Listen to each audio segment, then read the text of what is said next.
I'm just warming up, you pathetic worm! Why won't you die? No! On Halloween night, 1977, America gathered around for a live TV event that shocked a nation. What happened was real.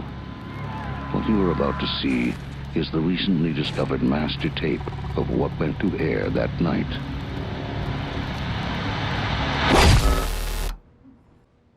Is Mr.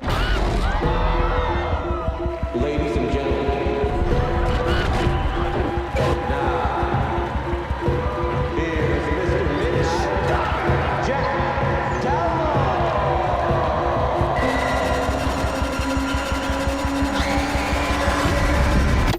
Late Night with the Devil. Let's get into this late night with the devil.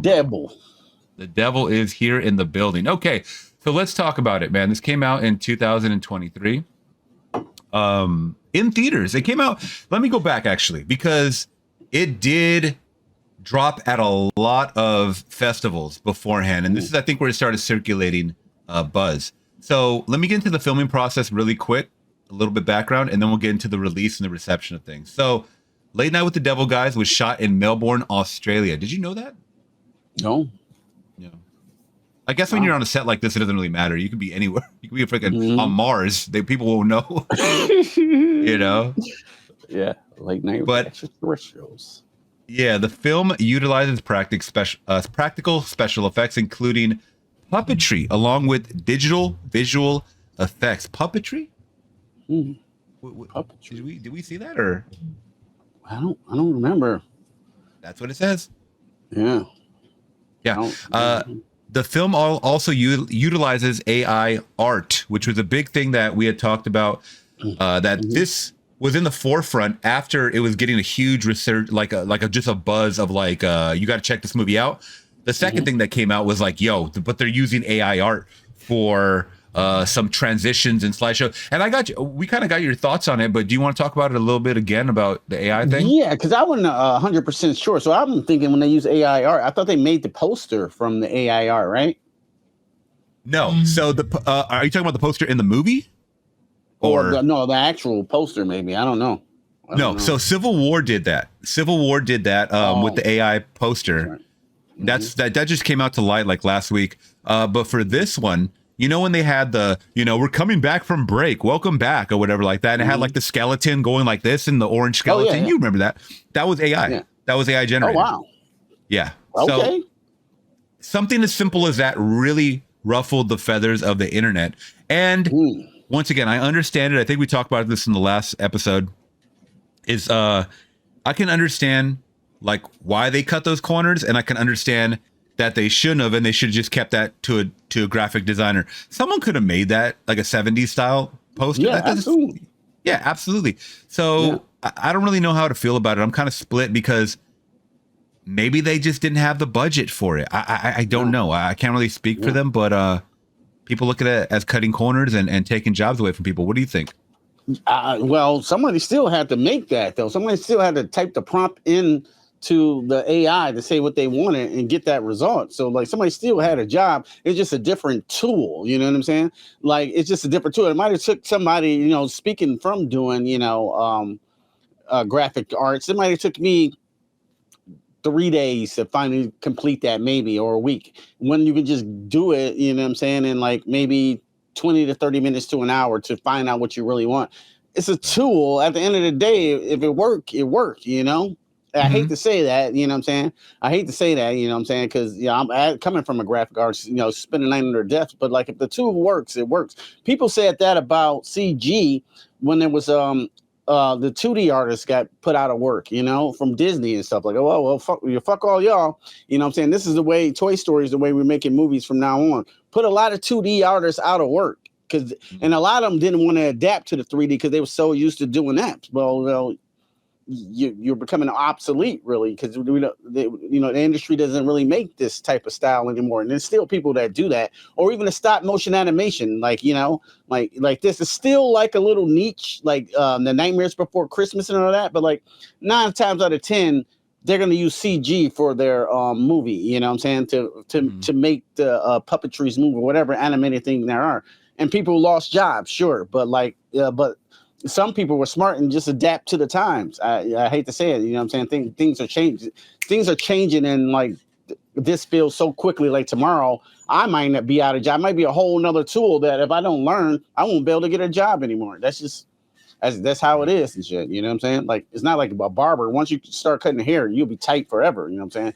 This shit changes. Your whole tool barber kit changes in a day sometimes, and it's like, oh, okay, well, what I'm gonna do now? Either adapt or you got to move out of the way. It's sad. It's true, but like I hate to say that, but it's true. And if that little skeleton worked for the commercial, it worked. I didn't know it was AI at all. So yeah, no, I hear that totally, and I agree with what you said. You got to adapt, because we just had dinner with some friends over the weekend, and he's an actual artist as well. Like, he does painting on canvas and stuff like that. And I just taught in just conversation, I just asked, like, what do you think about the whole AI debate as far as, do you think it's taking away jobs from people? Do you think it needs to be capped or limited, or, and he goes, let me show you something. He opened up his Instagram reel page. He goes, I painted this on a canvas, and then using AI, I was able to see how it would look like in a mansion setting, in a mansion living room, something that I didn't have access to. It wasn't on print. Like, it wasn't or actually it was print. I'm sorry, but it wasn't like, in full, like, you can create the demand. Let's just say he had like a small, like 8x10 or something like that, right? He was able to blow it up on, his phone using AI and see how it would look in a living room of a mansion. And he's like, that's how I work with AI nowadays. And I go, yo, that's it. That's going to be what the smart person does. The person that's going to continue to argue about AI, they're going to fall behind, and they're going to be left in the dust, and they're going to be still complaining and crying back there. Yeah, I agree. And that's a brilliant way to use AI. You know what I'm saying? He used it as a tool to see what his painting would look like in a mansion. That's brilliant. You know what I'm saying? Because how else he's going to do that? Like, you can do it in 3D, which is going to take you all day. You got to fucking light the thing, bring in the models and all that stuff, or even model it yourself. So it can take months and months and months and months to achieve what he's looking for with like a couple types in the prompt. And then like, there you go. You know what I'm saying? So like, you got to use the tool correctly and shit. Practical effects are still around. They didn't put everybody out of a job. That's still, now they're used in tandem, you know what I'm saying, to make the movies we love. Some more than others, some, not using the tool correctly, but that's going to be always going to be the case, isn't it? Right. Oh yeah, absolutely. So I don't think it's a big deal utilizing AI for something like this. It is on a lower budget scale. The Civil War thing, I mean, they had a $50 million budget. I believe we even looked it up, that was the highest budgeted A24 film. I mean, they had really, big name actors in it, a lot of special effects. It was the most talked about movie for a while, I still haven't seen it. Have you seen that one? You saw it, right? I haven't seen that yet, but I seen the poster in the movie theater. Is that the one with like the Statue of Liberty flame right there and it say Civil War? I don't like the poster though at all. I'll put it up right here after the fact. If you guys are watching on YouTube, please check us out on YouTube, youtube.com/Flix Talk. But it's a poster where it looks like you have some Marines or someone that's like in a those boats that have like a gun, the guns and stuff like that. And there's like a swan. I don't know what that means, but it's like a swan, and it's like in front of like some building that's like on fire or something. I don't know. It looks very the most AI. It looks like you could just type in a prompt, building on fire, and it looked very basic. That's what you're gonna get. But they will get better and better. Yeah, I mean, they don't have time to be building a set of a building on like you just typed in the prompt in ChatGPT or whatever, and you could just kick it out yourself, or Mid-Journey, whatever the fuck people are. I'm dumb when it comes to AI. Obviously, I don't know what people are using, but. That's Mid-Journey. Still use Mid-Journey, yeah. Oh, okay, yeah. So whatever people will use, but so they did confirm that 3 images were used in this film that were AI generated. I just know of the skeleton one. I don't know what else they used, but the release of this film had its world premiere at South by Southwest, which is a huge festival, on March 10th, 2023. So just about a year ago in Austin, Texas, where it played as part of the festival's Midnighters section. That same month, horror author Stephen King was provided with an advanced screener of the film and tweeted, "It's absolutely brilliant. I couldn't take my eyes off of it. Your results may vary, as they say, but I urge you to watch it when you can." Okay, so they got an endorsement by Stephen fucking King. Now, regardless of what you think, because I've seen a lot of people that quote tweet Stephen King because I think he's very political online. And a lot of people don't like that. They're like, yo, you're a horror guy. Stay in your lane. Don't be talking politics. Right. So people are going to feel a certain type of way or whatever. Same thing with Ed Wood. Remember that guy, Ed Wood? Or, yeah, I remember Ed Wood. That's an actor, right? I'm drawing a blank right now on Videodrome, or that guy from Videodrome, right? Is that his name? Oh, David Cronenberg? No, the actor. Oh, Ed movie. Wood. Elijah Wood? No. You know Johnny Videodrome? Johnny Depp? You're just throwing out white guy names now. Videodrome. It's from 1983. It's James Wood. I'm sorry, James Wood. Yeah, James Wood. I stick my foot in my mouth once again. That's another guy who went very political. Very. If you look up his Twitter, bro, oh my God. People hate that guy now. And they used to love him as an actor. Yeah. Also, on a side note, did you see that woman that went up to Alec Baldwin yelling at him recently? Yeah, did he smack her or something? I didn't see the whole video. Smacked the phone out of her. Don't fuck with Alec Baldwin, bro. Look, it was crazy because the comments were like, yo, why does this lady have me rooting for Alec Baldwin, someone I thought I hated? She basically went, I'm going to put it up here on screen, of course, but she basically said, yo, Alex, you killed that woman. Why did you kill that woman? And he was on the phone, or he was like trying not to engage with her. Oh my God. And she goes, just say free Palestine and I'll leave you alone. Free Palestine, Alec, free Palestine. Death to Zionist and death to like Israel and shit. And he's like trying to get the fuck out of there. And then he goes, come here, let me tell you something. It's not like he said, like, come here, let me tell you something, like to get close to her, like, I'm gonna tell you a secret. And he went, boom, and he smacked that fucking phone out of her. Oh, Alec Baldwin is a gangster. Yeah, he got gangster with it. But apparently she does this shit. She goes to a lot of rallies in New York and a lot of protests and shit. And she kind of stirs the pot up. So I don't know what, it's all political. I don't know what side she's on or whatever, but I'm not, I don't want to get too much into that. But I know that she goes to rallies and she dresses up. She puts on Trump mask and like dances around and shit. And she just does wild shit. And people found out who she was and they're like, yeah, this is typical behavior from her. Oh, wow. Well, I can't even see. He went up to Alec Baldwin and said, why did you kill that woman? He didn't kill her on purpose. You know what I'm saying? He didn't know there was a fucking bullet to the gun. You know what I'm saying? That's a prop lady's fault. Even when I was talking about that back in the day, I was like, it really was not his job. Even though everyone was like, it was his job. Bro, he's a producer and an actor on the thing. You think he's gonna be like, wait a minute, let me open up this gun because I have a urge, I have a feeling that there's a bullet. I got a funny feeling. And how you gonna know anyway? They look like bullets anyway. Like, you don't really know, right? Like, exactly. You know what I'm saying? He's just doing his job. That was obviously a mistake. He didn't mean to do that. That was the prop lady's fault. She got in trouble for that too. Didn't she get like 2 years in prison or something? Something like that, like 18 months or I mean, she ended up gonna do her time now and stuff. And she was very. I think I chalked it up to like she was kind of like just new because I know she was super young. So she probably just didn't have the experience, dude. And she's gonna do her time. Yeah, it's unfortunate she's gonna do her time, and someone died, and someone else got injured, and it is what it is. And I don't know why people keep harping on it. I mean, people will never go to jail. Job, and I don't think Alec Baldwin is ever going to recover from this, to be honest. So I think people got what they wanted out of it. Yeah, she never have a job in the industry handling props, I can tell.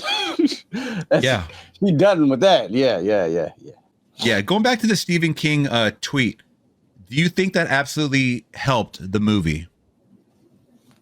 Yeah. I mean, you get a prop from Stephen King on a horror movie, people are going to check you out. You know what I'm saying? The dude's a legend. Yes. Yes, you don't think they're gonna be like, this is? They're gonna be like, this is the cokehead that made Maximum Overdrive. Like, we ain't listening to him. Yeah. No. Yeah, Maximum Overdrive is guilty pleasure of mine. I don't know. It's bad, but like, I don't know. I like it a little bit. But yeah, I mean, coming from Stephen King, but he also got, Carrie and Christine and wrote Creep Show. You know what I'm saying? Yeah. Stephen King is one of the GOATs. So yeah. Yeah, no, I agree to that. Yeah, I can't knock his filmography. So I always talk about this, that some of the first horror movies that I ever watched were Stephen King adapted films or novels. So like It, The Dead Zone, Silver Bullet. Sometimes They Come Back, I believe is one. Yeah, sometimes They Come Back. They even made a sequel to that one. So like Carrie, like all kinds of shit was like, you know what I mean? That was a big part of my growing up. And The Shining, of course, The Shining. Yeah, Shining. That's my favorite. Yeah. So, but the box office reception for this movie, the film opened up in March of 2024, March 22nd. So about a month ago. Oh, okay. Yeah. To only 1,034 theaters. So just man, off the dome, I think it's like 3,500 to 4,000 theaters. I could be wrong. That number could be lower. If it is, I'll put it here on screen. But that's about half. Let's just say half the theaters they showed it at in the U.S. and Canada, and earned $2.8 million in its first 3 days. The best opening weekend for an IFC film. It's an IFC film release, by the way, that got acquired by Shudder, and that's kind of where we saw it. Additionally, media outlets noted that the total included of the estimated 666,666 gross on its third day. I think that's still bullshit. I think that's just like come on. Yeah, come on. Come on, son. Really? It couldn't have made a dollar less or a dollar more like that. There's no way, dude. No. I think I call it bullshit. Nice marketing plan, so like they can talk about it. Like, say, well, the devil made 666, but did it though? Yeah. And then it come in around 554. You know what I'm saying? Right. You know. In tonight's Fact or Fiction, we're looking into a story that seems hard to believe. It claims the horror movie Late Night with the Devil made $666,666 at the box office yesterday. And that is apparently true. According to Variety, the independent film finished 6th at the box office over the weekend, earning a total of $2.8 million, and that includes $666,666 yesterday. 666 is, of course, the symbol of the devil in modern popular culture. Yeah, they're like, let's round up a little bit to make this cooler. Yeah, so expanding to 1,442 theaters the following weekend. So that's good. It gave them a bump because of the and I'll be honest, bro. I mean, that's more than the Magical Negro movie made, or whatever the fuck that movie. Bro, that shit only made like 1.2 million or something. Did it even make a million? It broke a million? I think it did. I thought it did. I could be wrong about that, but I mean, a little horror movie, bro. A little horror movie made 2.8 in its first weekend. That ain't bad. The Magical Negro was out that weekend. It was on streaming on Monday. That's how fucking terrible the box office was on that one. No one would see this. Like, are you kidding me? And it was at Dollar Tree and Big Lots on Tuesday. Let me see. Yes, I got to see these box office numbers real quick. Yes. Oh, okay. 2.5 million, I think it made, like overall. But I'm telling you, that first weekend, it was not that much. Nobody, you're the only Negro in the theater. That's. I want to watch that movie to see where they failed, like what happened. Because I always hear, I'm just seeing bad things about it, but I want to know why it's bad. I really do want to know why. First of all, that title was crazy, right? And then you watch the trailer, then it's like, okay, y'all not really going with the Magical Negro thing. This is some type of fucking weird romantic comedy starring the most light-skinned dude ever and shit. That's like, what it was. Fuck. That's what it was. Oh, yeah, the guy from Pokemon, Adventure Pokemon, what the fuck that is. Or Detective Pikachu. Pikachu, yeah. Oh man, yes, yeah. When they went the love route, I'll go. Isn't this the whole point of like? Wasn't it like a white girl too? Like, what's the whole point of like? Yeah, yeah. Like, what Aren't you supposed to be breaking? Yeah. I don't know what the fuck they were trying to do. Dog. I If don't you really. didn't go with that title, just go all the way with it. You know what I'm saying? Yeah. I think it'd have been more successful. Don't piss on my leg and tell me it's rated type shit. Damn, you hit him with that old school quote right there. Yeah. Mm-hmm. So it did make about $500,000 on its first day, and it debuted at so it was 1.3 million the first weekend. Wow, people were probably curious. Yeah, I bet that drop off was hard. Bro, even scarier. 52% were African Americans that watched this movie. 31% Caucasian, 10% Hispanic, and 4% Asian. That 4% No Asian love in this one.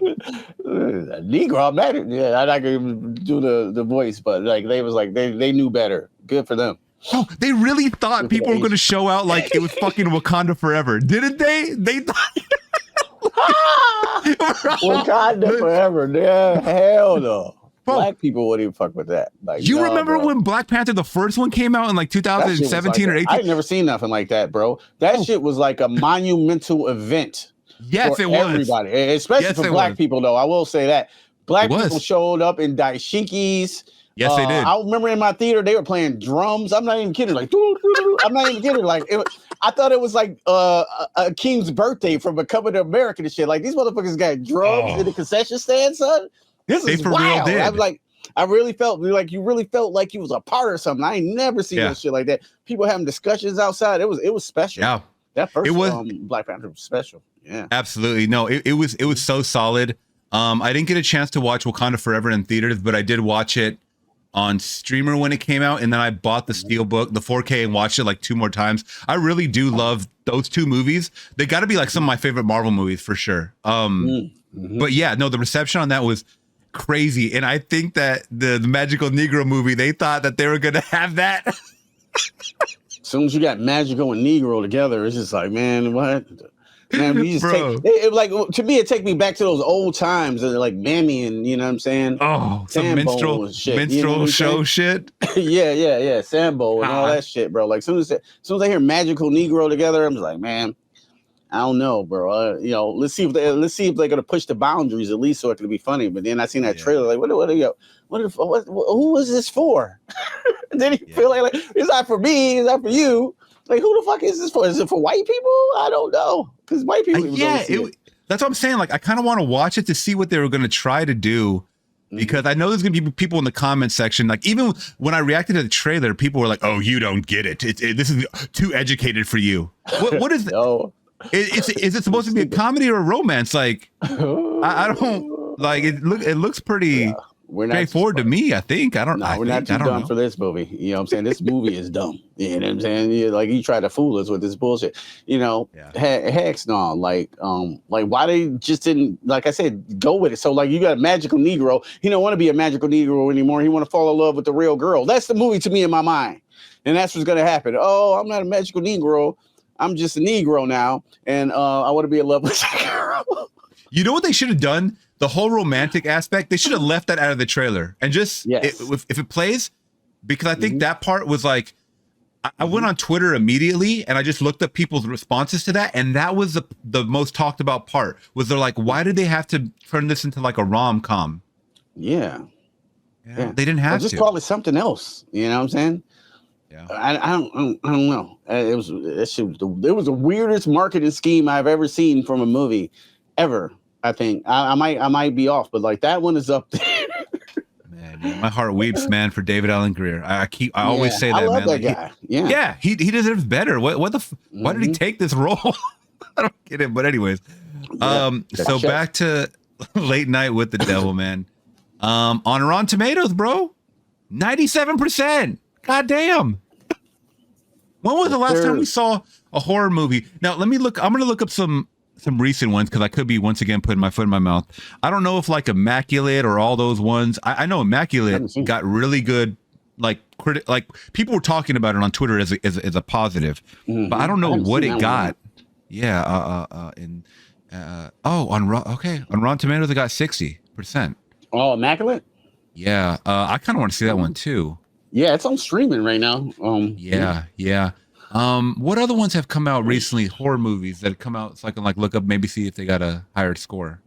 No, I know one that came out, but I know it does not have a higher score at all. Oh, which one is that? Night Swim.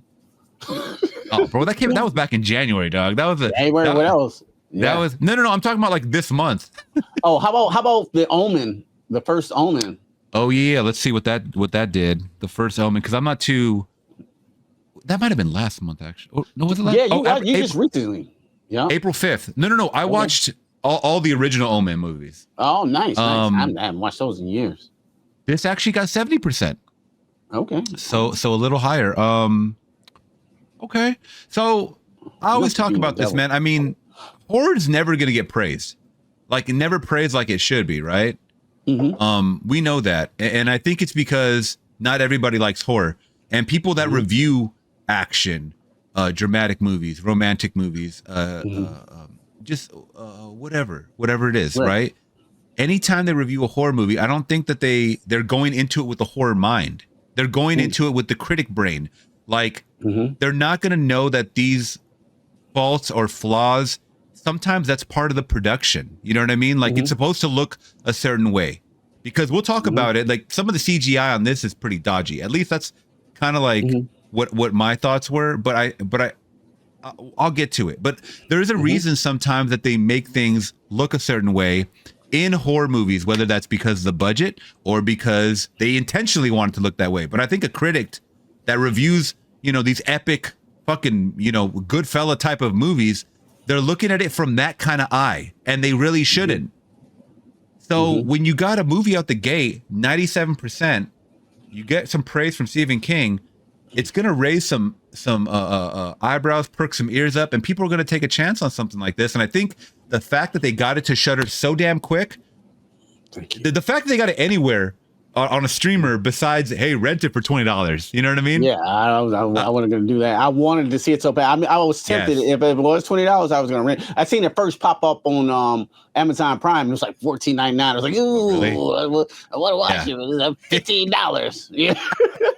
But the fact that Shudder, the Shudder has it, and Shudder has got to be like the cheapest monthly streamer, like compared to everything right now, right? Yeah, $6 a month. Yeah. Still and they haven't changed that, I don't think, for like a long time, forever. Yeah, $6 or $7.99. I don't know what it is now. I think it's still $6. $7 a month. Yeah. And that's still fantastic, especially if you are really into horror, thriller movies, or whatever it have you. But I'm glad they brought it to that streamer. I think it's a perfect home for it. I don't want to get so deep into my thoughts, but so it got an average rating of 7.2 out of 10.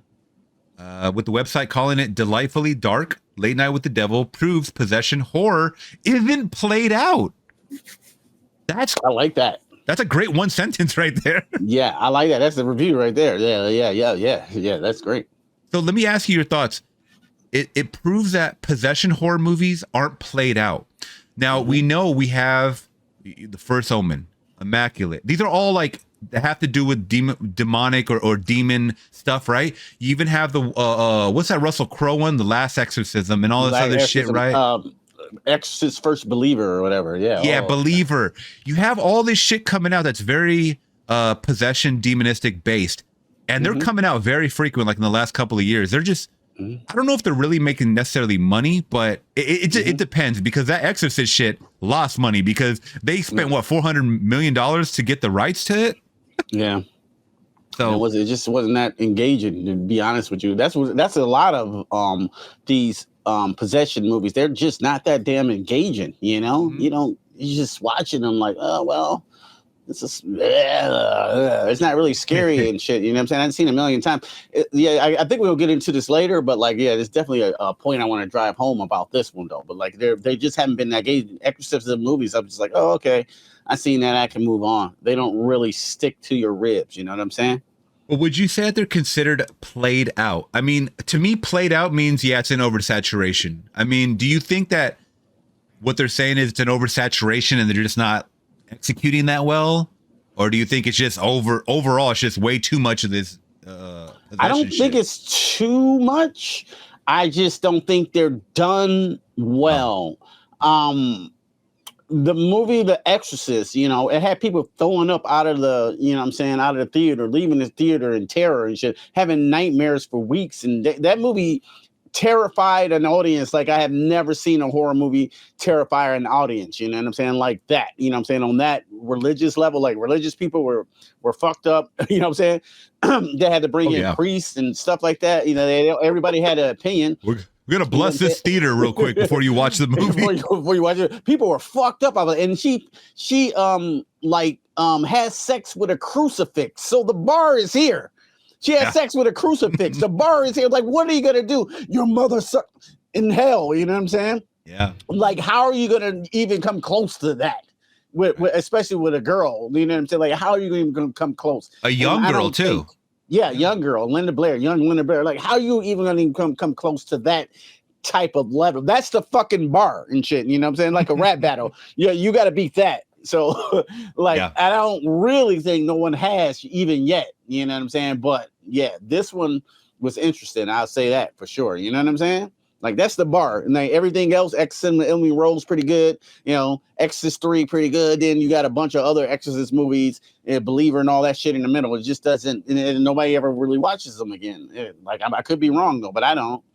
Yeah. You know? It seems like, once again, going back to that played out line, is that they try to take this existing IP, whether it be The First Omen or The Exorcist, and they're somehow trying to just twist it and make it their own, because they know that horror movies don't necessarily make a lot of money, but that they're I don't even want to say good filler movies, because that's kind of an insult to horror movies. I don't want horror movies to be filler movies. And I think that's what they've been making them. They're like, what is it? They're like, The Omen. It's April, May coming up. We got to throw do we got an Exorcist script somewhere laying around that we could fucking shimmy this in here before summer? Like, I don't like to be, horror movies to be thought of as like paperweights. Like, just grab them whenever you want to and just throw them in the mix to make like $10-20 million and then keep it pushing. Oh, Abigail, that's what I was going to speak on, bro. Yeah. So I know you liked Abigail, but the fact of the matter is, and people hate when I said this, Abigail flopped. Financially, Abigail flopped. Yeah, and the only reason it did is because their budget was so fucking high. And I don't know why it was. The budget was $28 million. And that's not factoring in marketing of the actual, just promotion and whatnot. So we're talking about maybe even double that. So the fact of the matter is, this movie only made, I want to say like, I could be wrong, I got to look this up, but maybe 20 million, something like that, which is great. And a lot of people are very passionate on Twitter. I don't know if you ever go on Twitter, but a lot of people are passionate. Go to the movies, watch Abigail make horror #1. That's great, but it's not going to happen. It's not going to happen. Did it even come in at #1 in the box office that weekend? That I don't know. Let me look up the reception. You don't have to look it up. I got it right here on the I got it. But that 20 million makes me think that drop off is going to be real hard. You know what I'm saying, for it to next week. You know, and that's what I try to educate people with, that, because you know it, but most people don't know it, that the second week drop off is inevitable. It always happens, bro.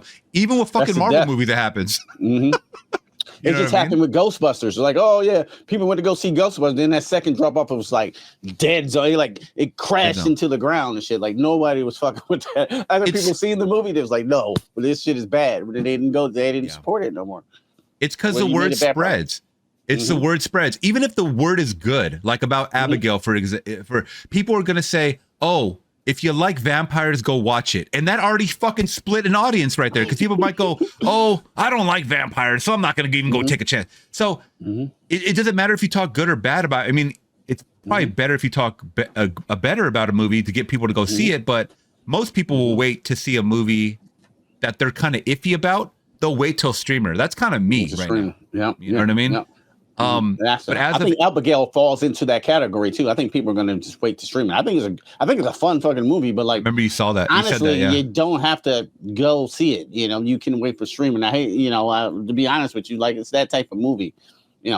Megan. You don't have to go see that at the theater. You just wait to that for streaming. Yeah. That's how I saw Megan. So. But as of April 22nd, so just a couple of days ago of us recording this podcast, Abigail has grossed 11 million in the U.S. domestically. I'm sorry, U.S. and Canada, and 5 million in other territories. So 16 million on a $28 million budget. Now, that's not good. Yeah. It did finish second. It didn't do number one. It finished second behind Civil War, which I believe Civil War held the first place spot. Don't quote me on this for 2 weeks. I think it came out a week before Abigail, and it was number one at the box office. And then the second week, it was still number one. Yeah. Okay. Cool. Yeah. Yeah. Because it was following the success of that King Kong. King Kong kind of fell off a little bit, and then Civil War came. Right. Yeah, that makes sense. Yeah. Yeah. So yeah, you know, I don't even. Once again, I didn't even check out what Abigail got as far as a percentage because I don't know anything that's really killing it right now with that 97%, bro. I mean, Abigail got 87% on Rotten Tomatoes. That's really good. I can see that. It's fun, bro. It's definitely fun. 7.1 on IMDb, which is great as well. If you can get over a 7 in horror, you're like up there with The Exorcist and fucking Jaws, bro. I think those movies have like a 7 or an 8. Yeah. You know what I mean? So I wonder if the word of mouth. This is Abigail's second week out, right? Yeah. Yeah. So I'm curious to see how it does this weekend. You know, because it ain't really shit coming out this weekend. Let's watch those numbers, man. Because I really want to know if that second week drop off curse is going to happen to Abigail. Because I feel like I don't see nothing. Michelle Barrera is going on the podcast like she's like on the circuits, bro. She's getting interviewed left and right. So I think the buzz is still hot about this. And I think this one's a little different because I mean you have a ballerina vampire. I think it intrigues people that go, oh, I didn't see it opening night, but I might want to check it out the second weekend. So we'll see. This is curious too. I want to ask. I know we're on a tangent, but like, why do you think Megan had that huge success that it did? That it bust out a fucking over 100 million. You know what I'm saying? The viral marketing. And Abigail, you think the dance? Yes. Yep. I think the dance sold Megan. That's what I said in my review. I think that dance, that thing made people had to go see it. You know what I'm saying? And they try to do a similar thing I said in my review with Megan. Like they obviously copied off American with the dance and shit, with the ballerina dance, but it's not as cool as, this shit. I don't know. The little market, like everybody wanted to see that. Shit was everywhere. It was on Instagram, TikTok, Twitter. It was fucking everywhere. They even had Chucky like interacting on Twitter with Megan and stuff. Like they were creating like little doll beefs and stuff. Like it was wild. Like if they would have done that with Abigail somehow, I don't know how they could have done it, but maybe take some clips and try to do some kind of marketing campaign. I also know that they were really trying their best with this one to brush off all the controversy of Melissa Barrera, and they were just like, yo, this is her next movie, and we don't want to talk about any of the controversy that she's been involved with. So I think also one of Angus Cloud's last movies, I know we talked about, I think he has one more after this, but this is like his like last one. Yeah, I didn't know if this was his last one and he had another one. Yeah, okay. Yeah, I think we talked about he had like a big one with like Pedro Pascal and like Tom Hanks or something. It was fucking wild. Yeah, you telling me about that. Yeah, that's right. Yeah. At least that's what it says on IMDb, but we'll see if that comes to fruition. But weird. Man. I want to see what Abigail do this weekend. I'm curious. Yeah, we'll keep up to date with that. Let's get into this cast though for Late Night with the Devil because I'm really, really, really excited to talk this with you. So we got David, and I always butcher this last name, Dastmalchian, which I don't know what that is, Norwegian or something. David Dastmalchian, who plays Jack Delroy. We have Laura Gordon as June Ross, Dr. June Ross Mitchell. We have Ian Bliss as Carmichael Haig, who plays like the debunker of these paranormal people. We have Faisal Bazi, who plays Christu. Remember Christu? That guy? We have Gus McConnell, played by Rice Atiri, and Ingrid Torelli as Lily. Okay, the little girl Lily. Okay. Really? So real quick synopsis for this movie. Is a live television broadcast in 1977 goes horribly wrong, unleashing evil into the nation's living rooms. Okay, well, not necessarily, just kind of in the audience, but I mean, live broadcast, right? Yeah. If you watch that hypnotism, you might have been part of it. That was another thing too. So I did what you told me to before we get into it. I did a reaction to this movie.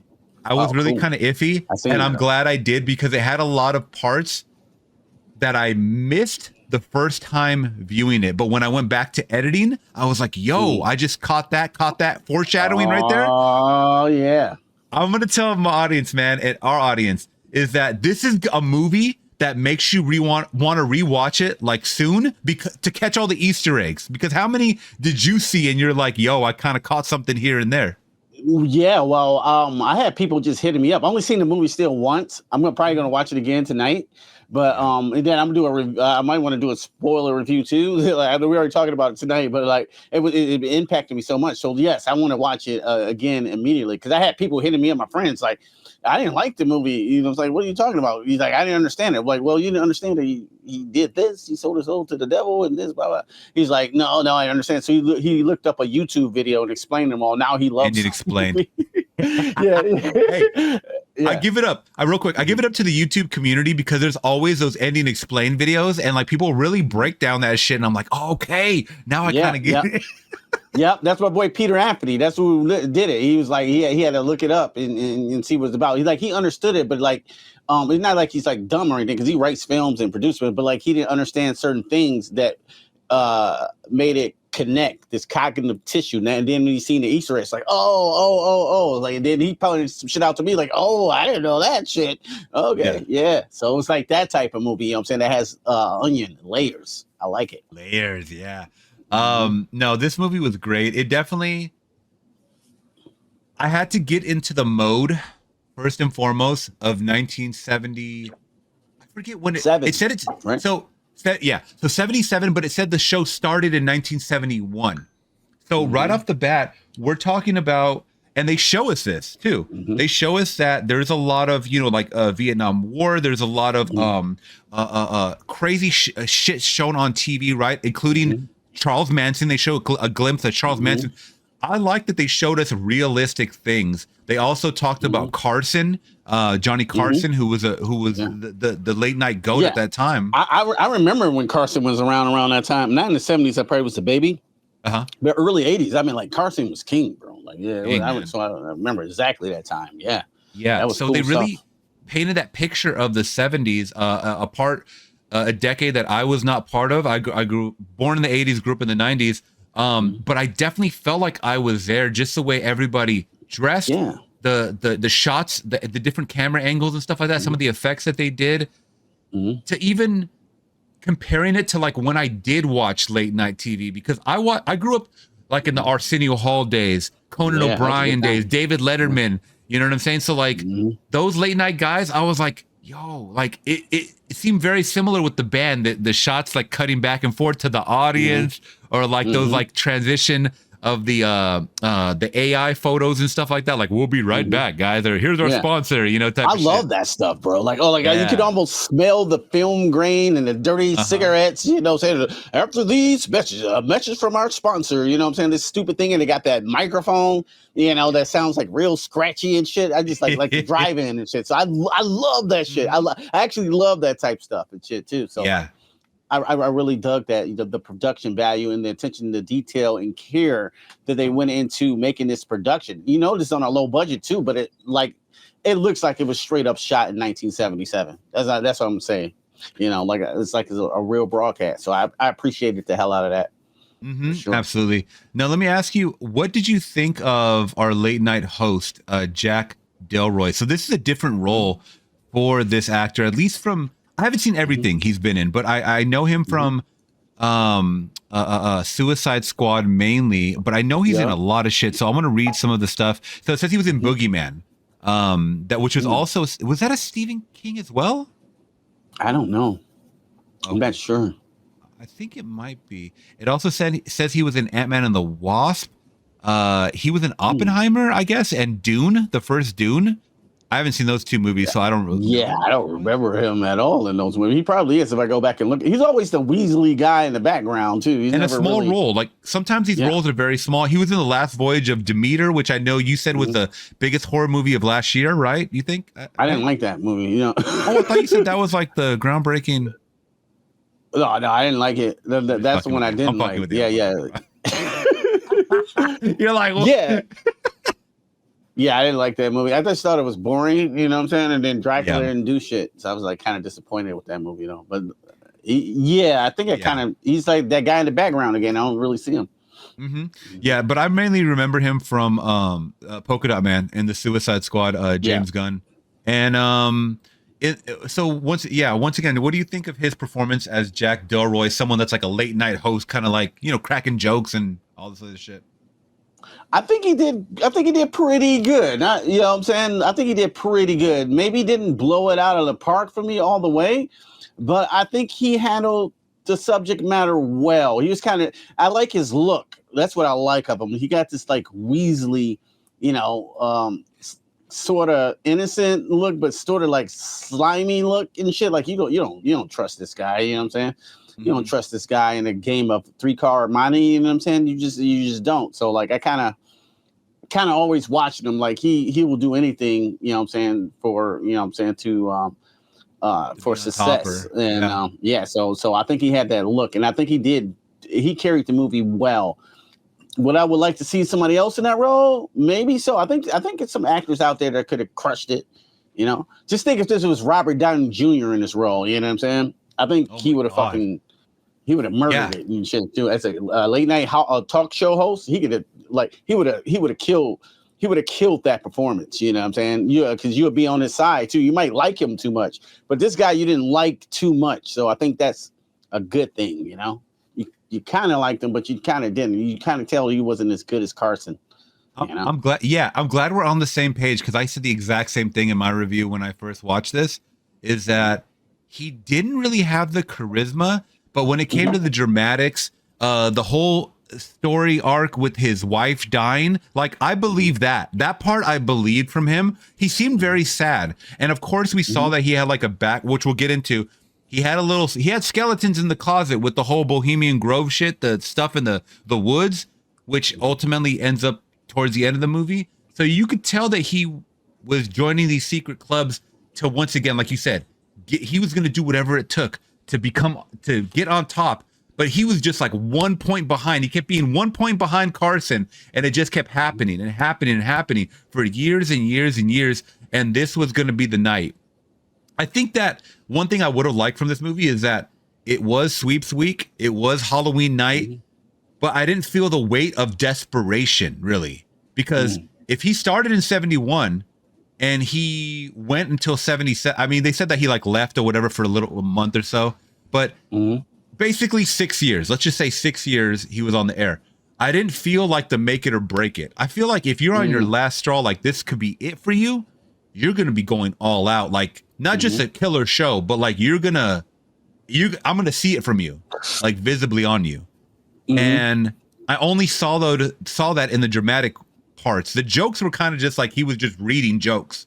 Yeah, like they're real corny. I kind of like to secure those stupid little jokes, like with the stupid little wave thing, like woo. I mean, that little I forget what that thing's called. Yeah, like this is stupid, but it's kind of working in this movie. Like I feel you 100% though. It didn't feel like this is make it or break it. You know what I'm saying? You better get out there and do a handstands on skateboards, whatever. You know what I'm saying? To you know what I'm saying, sell this movie. But its concept was good though. Very.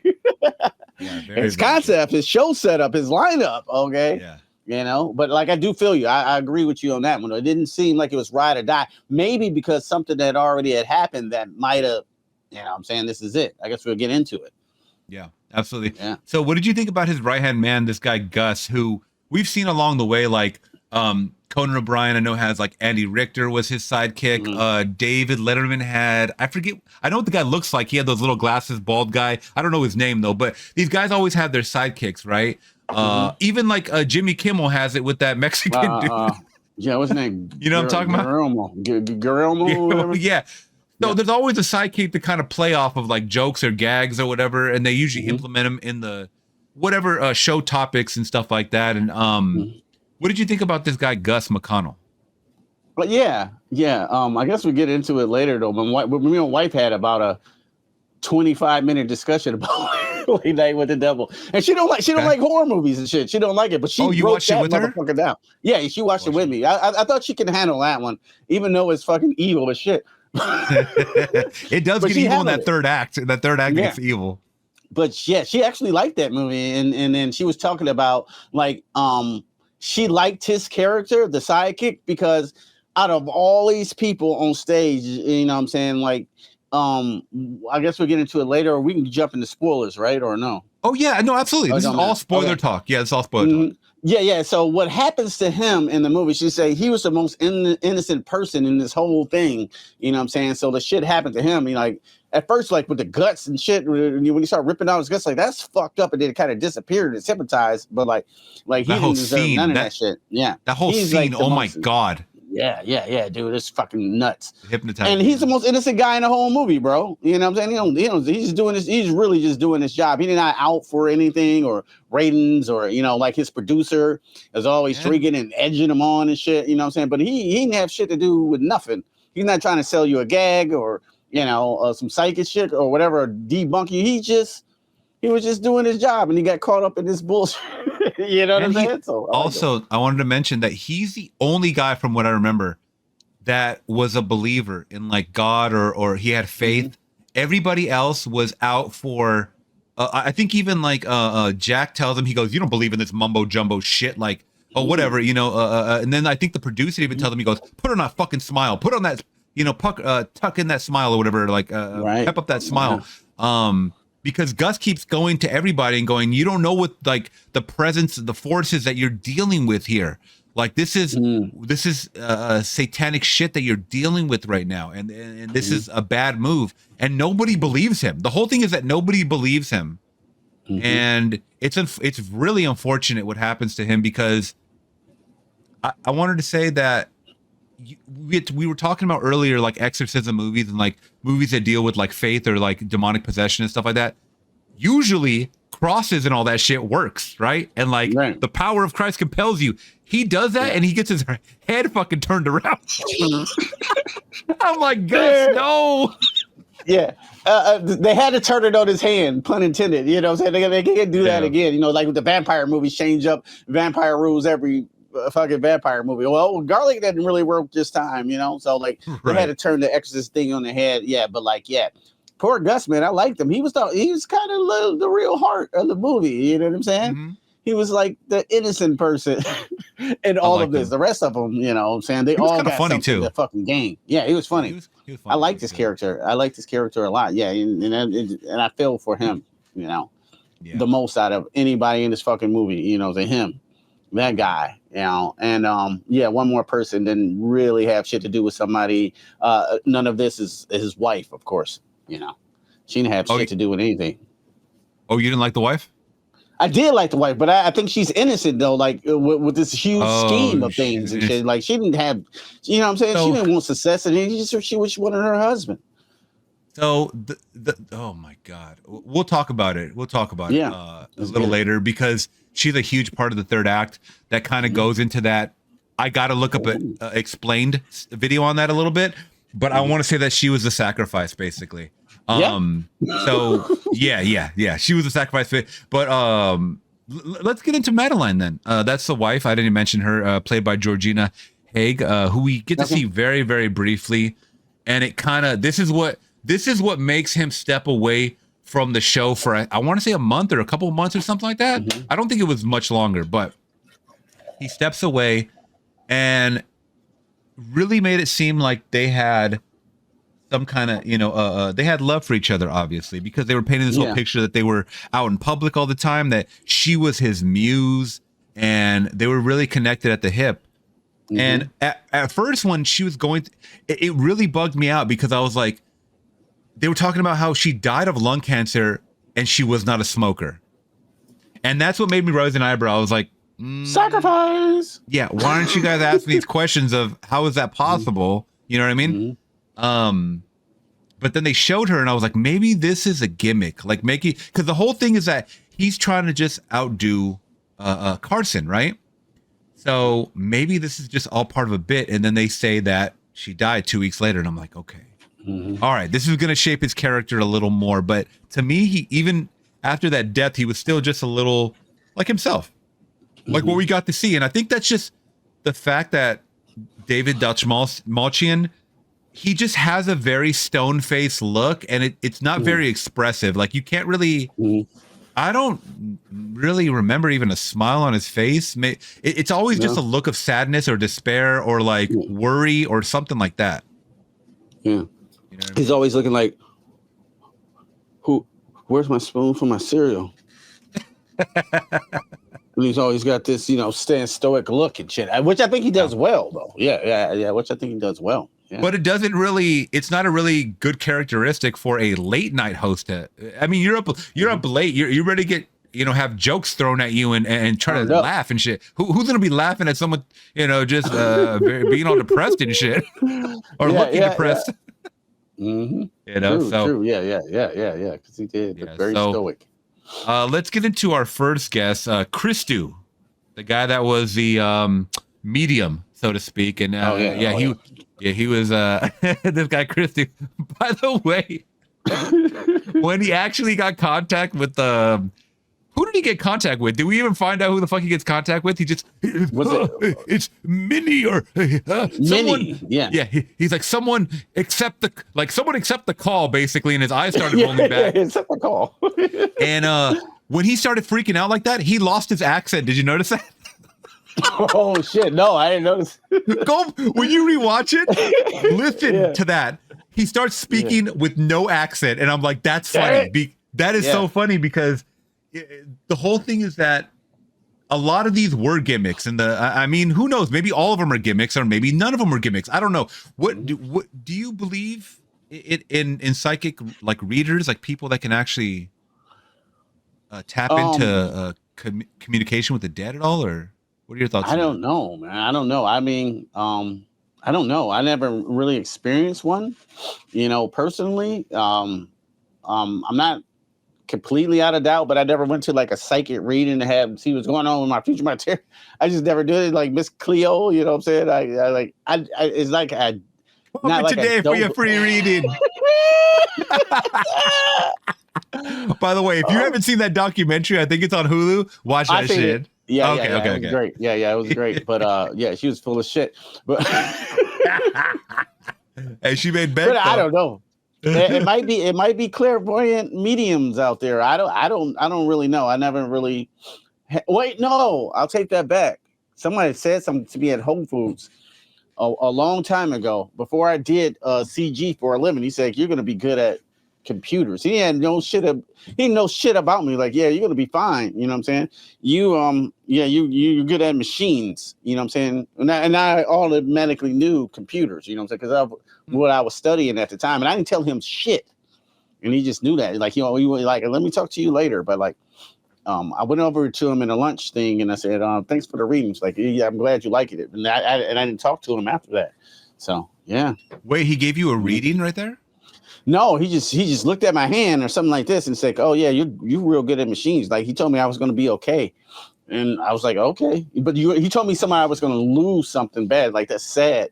And then I ended up probably being my mother who passed away. You know what I'm saying? A couple of years later, about 5 years later or something like that. But it's like, oh man, like, he seen something. He didn't tell me exactly what it was. He didn't say, "Hey, your mother's going to pass away," but he said you're going to lose somebody very close. So like, I just interpreted that to be that. Yeah. And I think that's what the general audience and just people in general, when they go seeking these tarot card readings or palm readers or mediums, so to speak, I think that there's a very vague way that they talk. And we'll get into Carmichael Haig's character, because that's his whole thing. He breaks down how these guys do it. That there's like a vague way to kind of like, oh, I see a name with the letter P. Like, it's just kind of like almost guessing until they connect with something. And then they kind of either look at what you're wearing or, you got a ring. Oh, they start talking about your wife or whoever, you know what I mean? And there's even a scene where this guy, Christu, talks to these two women, and Carmichael Haig finds out later on that they filled out a questionnaire. So that had me thinking. I was like, "Yo, what information did they give on the questionnaire? Maybe that was something that was given to Christu later on to kind of give that false reading or not false reading, but like he knew basically.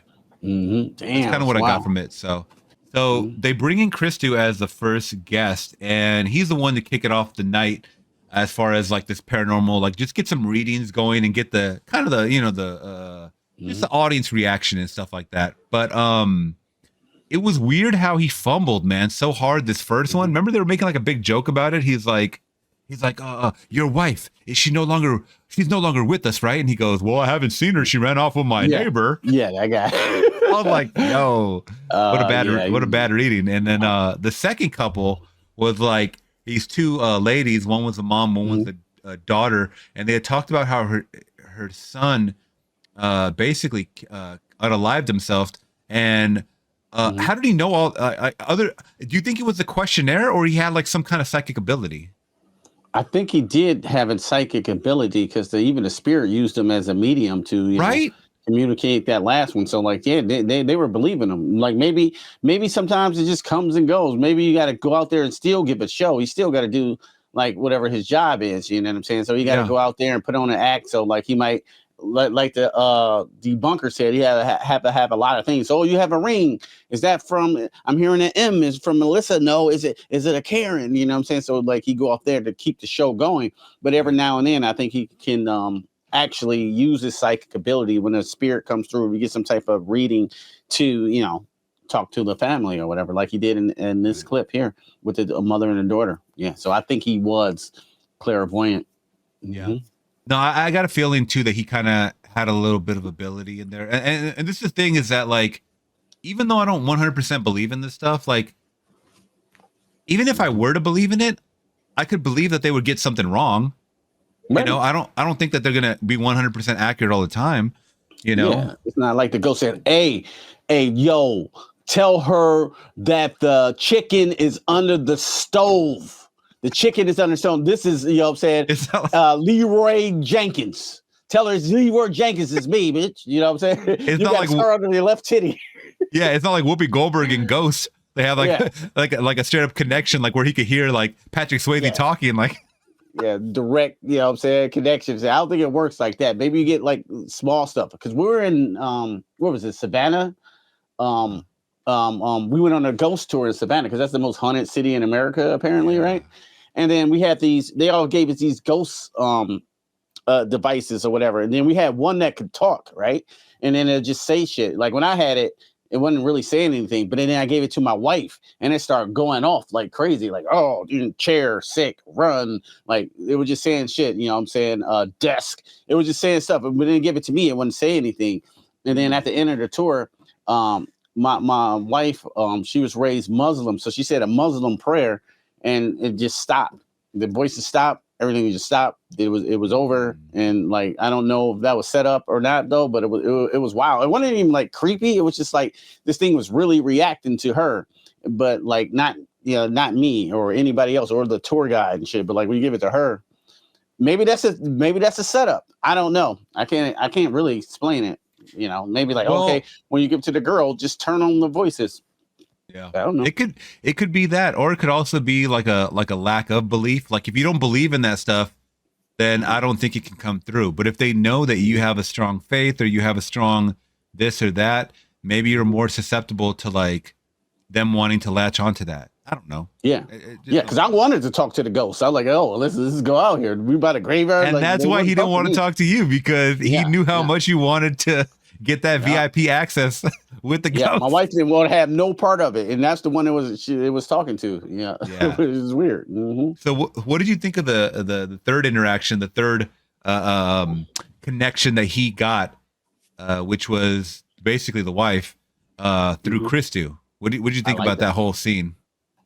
I like that scene, bro. And then at this time, you obviously knowing shit is real when his eyes go in the back of his head and shit, you know. And is this the part when he started puking blood, right?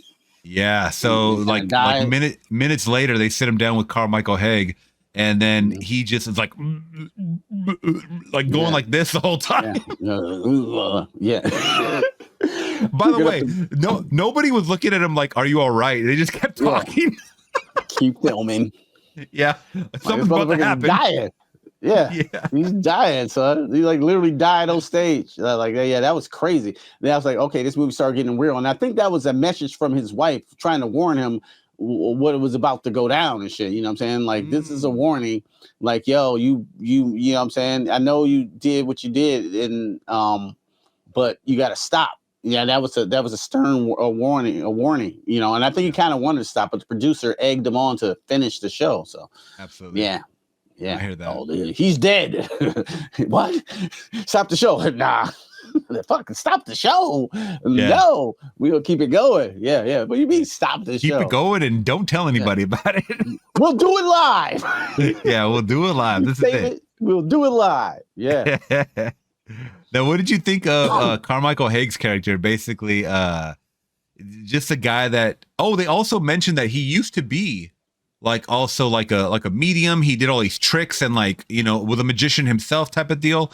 And then for some reason he just stopped and turned his life around and just wanted to debunk all this shit, you know, like what he, I don't know if what he believed was a lie, but I think in his whole gimmick, it was like, there has to be a logical trick or there's a sleight of hand or something. And if that's what I did as a career, that's what all these guys and girls are doing, like to their audience, you know? So what did you think about that guy? Oh, as a performance, I thought he knocked it out of the park. He was my second favorite actor in the film.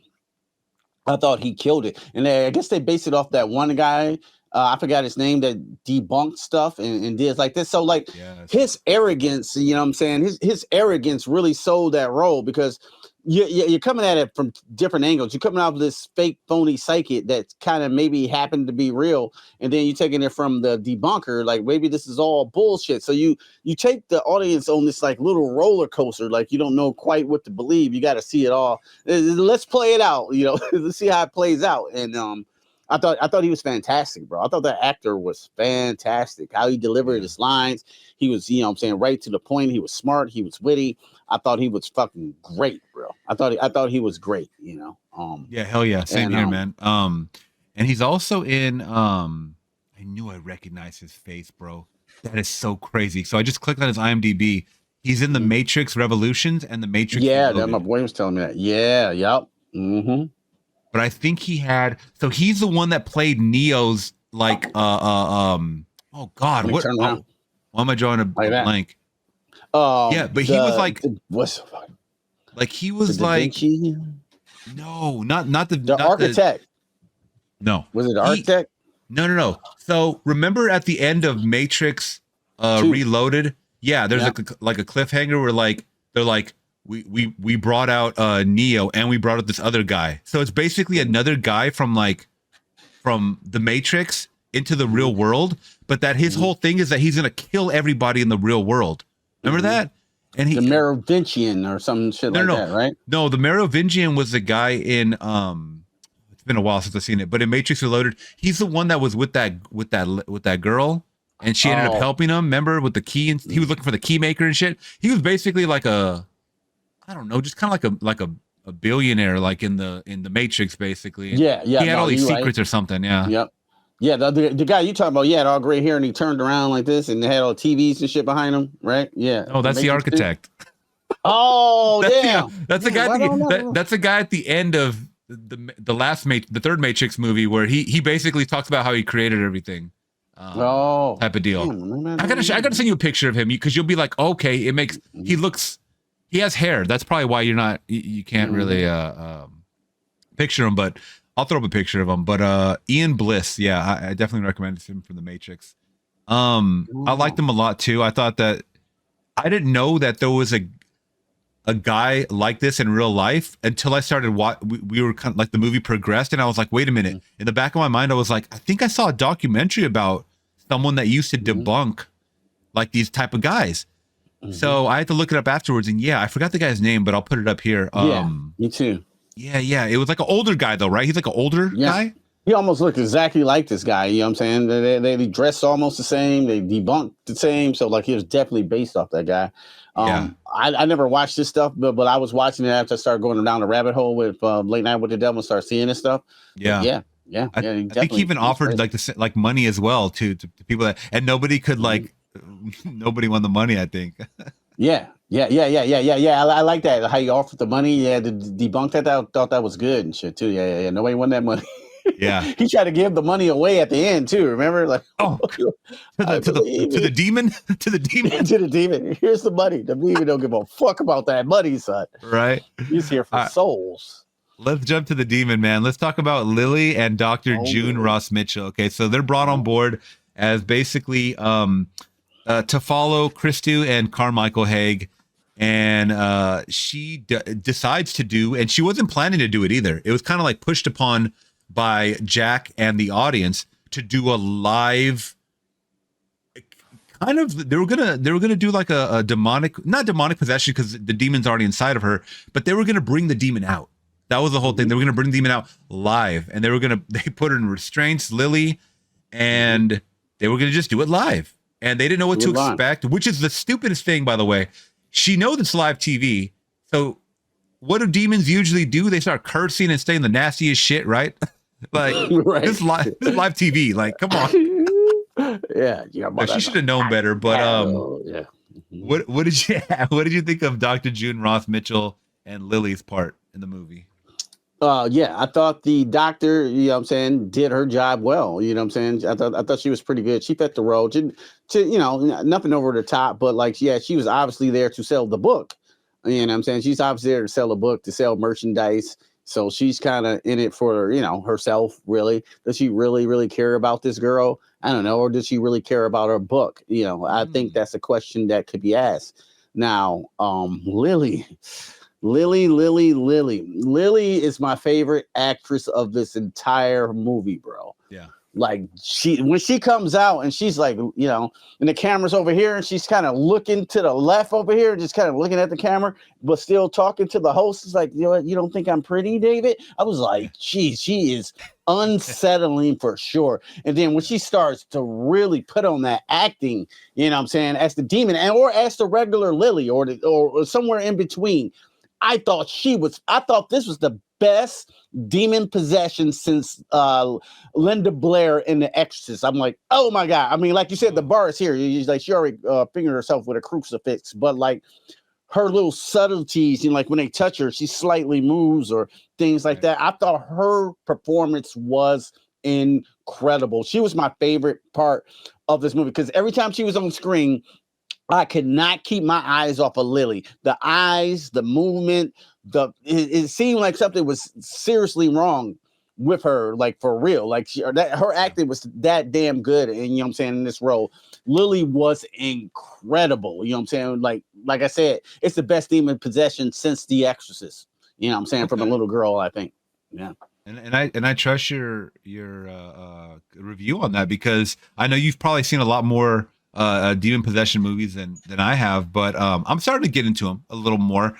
And I really liked her backstory in this, where they talked about she was part of this cult where they were told by this guy named, I believe it's Xandor, which I thought was funny. His name was Diabo. And I'm like, that's Diablo. That's obviously like Diablo, right? Mm-hmm. They just took out one letter pretty much. So he had instructed his cult leaders to burn themselves, like to light themselves on fire, which they all did. She made it out, but she obviously had the demon attached. It's still inside of her.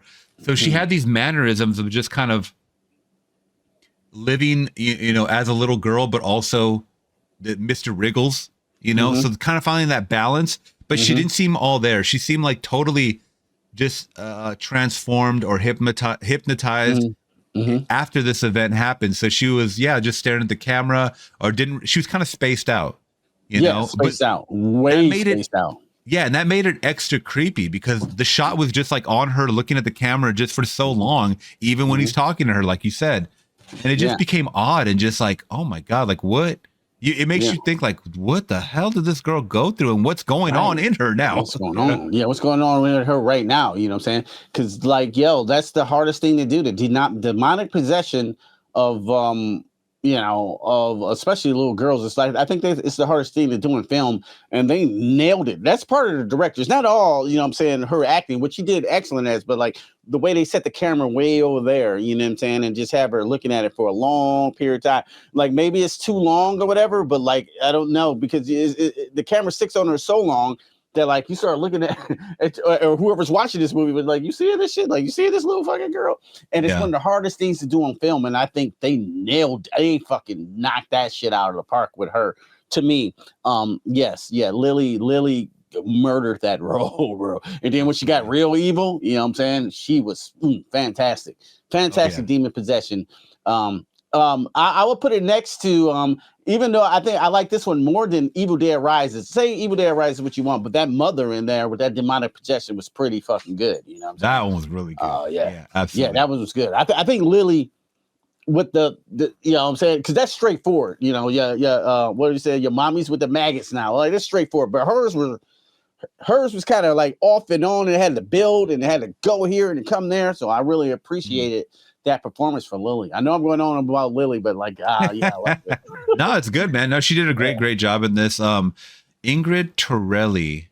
I liked her performance in this. Like I said, I don't think I know what else she's been in. I've never seen her before. Yeah. Young actress. She's been in about 10 movies, or I'm sorry, 10 projects, some shorts, TV series, and she's been in this, and then maybe one other movie. That's it. It looks like more TV than anything. But is she 18 or like she's just younger? So she's an Australian actress, and it looks like I don't know what her age is. Oh, that's all right. I'm not trying to get on and then. But... no, I don't know. But yeah, I'm assuming she's on the younger side. But yeah, no, she did a great job in this movie when she turns demonic. Oh, one thing I wanted to mention before we move on to the actual plot of this movie. I know we talked kind of just briefly about it. Was the subtle, like, there's glitches that happen when the presence of the demon is there. So when Christu gets like that whole, the wife comes into him or whatever, the screen glitches. You know what I'm saying? Like, there's like little screen glitches. Also, when Lily's talking or looking at the camera, sometimes there's a little when she first walks out, it goes. You notice that? Yeah. Yeah, little shit like that. Yes. I love that shit because that's like what they say when I watch that Ghost Adventure shit all the time because I'm just interested in it.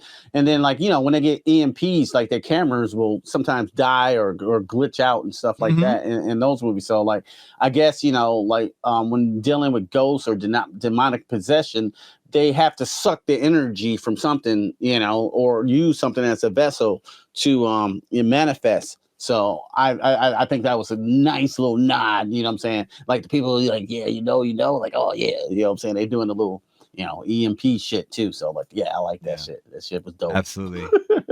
Now, the overall story of Late Night with the Devil, do you like the setting? Do you like the direction they went? Were there things that you didn't like about the actual story itself? I mean, we can go all over the board and talk spoilers, including the end if you want. That's totally fine, because I know that's probably the part that I got confused. I won't lie. I got confused as well, but I kind of try to piece things together of why they were happening, possibly, especially this Bohemian Grove thing. It's not called Bohemian Grove, but it's called something Grove. I just forget what the name was, and it's supposed to be Bohemian Grove, which you know what that is, right? Or no? No. Okay, so Bohemian Grove is. Let me actually pull up exactly, because it's a place that does exist. It's up here in California, and it is a meeting place of the elites, basically, and they do rituals up here. It's been going on since the 60s. Like, let me see the history of it. Actually, I'm sorry. That where Warlock went? It was, yeah, Warlock was there. No, it was actually formed in 1872 by a stage actor and founding member. Announced that they were he was relocating to New York City to further his career on June 29th, 1878. Somewhat fewer than 100 Bohemians gathered in the redwoods of Marin County near Taylorville for an evening send-off party in Edward's honor. freely flowing liquor, and some Japanese lanterns put a glow on the festivities, and club members retired at a late hour to the modest comfort of blankets laid on the dense mat of redwood needles. Let's see. This festival gathering was repeated the next year without Edward. So it was something that started off as like a party, ended up becoming like a thing every year, right? By 1882, the members of the club camped together at various locations in both Marin and Sonoma County, including the present-day Muir Woods and a redwood grove that once stood near Duncan's Mills, several miles down the Russian River from the current location. From 1893, Bohemians rented the current location, and in 1899 purchased it from Melvin Sirius Meeker, who had developed a successful logging operation in the area. Gradually over the decades, members of the club purchased land surrounding the original location at the. Why would they buy land around that place? Now we're getting weird. Okay, I want to get into the weird shit. So let's see. People like former U.S. President Herbert Hoover was inducted into it in 1953. Let's see. So this is like a cult thing, right? Like it sounds like it formed into a cult or morphed into a cult. Let's see. Traditions, rituals, and symbols. So the club's patron saint of John of Nepomuk, who, according to legend, died at the hands of the Bohemian monarch rather than disclose the confessional secrets of the queen. I don't know what none of this fucking shit means, bro. I don't know what any of this shit means. I don't know. But it's wild. Cremation of Care. The Cremation of Care ceremony is a theatrical production in which some of the members participate as actors. It was first conducted by. Okay, this is boring. Sorry, it seems like there's a bunch of plays and different theatrics that go along with this. I remember that Alex Jones. Remember Alex Jones, Crazy Alex Jones? Please tell me you know who that is. Yeah, I know who that is. Why is it? You definitely know. InfoWars. Anyways, he went on the premises of there and he took cameras and they were doing like ritualistic. They had the owl. That whole thing with the owl is part of Bohemian Grove. Like this is a real deal thing. Yeah. If you guys, please, if you guys are watching this or listening, put what you know about Bohemian Grove, the Cliff Notes, because this is fucking long and I'm not going to read all this shit now. So I'm not going to lie, but I just know that a lot of people said it's like ritualistic, like very weird, eyes wide shut shit. It's like eyes wide shut, like, you know, and even Carmichael Haig says, I want to be involved in what you got going on at the Grove, including the orgies. Remember that shit? And he looked at him like, what the? He goes, I don't know what you're talking about. You know, so Carmichael Haig wanted to get his freak on, man. Oh, you want to get a freak on with the owls? You know, like somebody with an owl mask come out with their penis out. They're like, hey, man, keep that owl head on there while you're doing me. Keep that mother owl head on, son. Yeah. Man, but was there anything about this story that you would do without? Like, as far as like some things that you were like, nah, it didn't work for me. Let me think about it. I can't really think about it. I think I like it as a whole. Something that I would do without. Somebody was saying to me, like, when the cameras were off, like who was filming, you know what I'm saying, them. Okay, let's talk about that. Because that's the first thing that I did mention about on my reaction. I said, this was introduced to us as a found footage. And then all of a sudden someone's filming from different angles behind. Which I get it. You have to do that, or else how else are you going to know what's being said behind the scenes? Yeah. True. I'm going to be honest. That sucked me out of the found footage element of everything, being this broadcast or whatever. You know what I think they should have done? So, you know when Dr. June Ross Mitchell was having they showed her talking to Lily on a tape recorder? I think they should have just showed a tape recorder and then showed the subtitles of what people were talking about behind the scenes. Oh, yeah. Doesn't I like that feel more found footage? Like, yeah, that seems more real. Yeah. You know, like the camera's not on, but like audio is still recording. Yeah. Yeah, I exactly like like that better. Yeah, exactly like that. Because it's like camera movements. They're behind scenes. They're pouring drinks and stuff. So like, Because then who's filming? Like the way they were filming Yeah. it, like because kind of like someone was hiding filming, and who is Yeah. that? Is that like the secret club filming them, Yeah. or what? Like what? I don't know. nobody has iPhones or anything like that. So like, it's just this full camera. You got to turn around. Yeah, and you have film to have like one of somebody those else. big ass cameras on the damn, not even on a tripod, like on a fucking those dollies or whatever they're at. Yeah, with the roll and shit. Like you had to turn your full body like this, and like, all right, there they go. Like nobody would do that. So like, yeah, that's kind of that's what I would say. That would draw you a little bit out of the film. But you did need that exposition. But I agree with you. It'd have been way more effective if it was just like straight up audio recordings. You know, Maybe they what's what happened. Yeah, maybe it just didn't test well. They're like, oh, it's not exciting enough. Maybe people need it. Like, I liked the fact that they went from color to like black and white. Black like and when they're white. doing I did that. like that. I get that. Like you have to do the distinction, but it just kind of sucked. Like, don't call it a found footage of like this was the final outcome or like the final broadcast, because it doesn't feel real if I'm seeing all that shit. But I understand. Yeah, you see it behind the scenes with people with camera movements and shit. Like, nah, that don't seem real. Blair Witch seems real because it's never really. It's all shot on film. Like it's always one person with a camera. You know what I'm saying? It's one person. You know, you do multiple angles. So, like, yeah, I agree 100%. But other than that, it's hard for me to pick something. Yeah, no, I totally agree. Like 90% of this movie is really good to me, especially from a lot of actors that I don't know too much about. I mean, I know the main. I know Ian Bliss as Carmichael Haig and David as Jack Delroy, but like, yeah, a bunch of fresh faces that kind of blew me away in the performance department. But I would have changed that. The CGI. What do we think of the CGI? And there was a lot of it. Especially starting off in it. Special effects, especially like the lightning. That was the one that kind of was like, what is this, Ghostbusters? Or I don't know what's happening. You mean you mean a lightning proton pack back there? Or what? Yeah. I do. When she got up out of the seat, you mean, and then like her head started to do this, like. Well, not even that. We'll get to that, but not even that. Like when they were touching that, I think that device is called the Thurman. It's like the one that was going. Yeah, it like electrocuted. It like got him, and then like a big old blue laser came out. I'm like, what? Come on, dog! Like blue electricity came out. Why did it have to be blue? Why can't it just be like white?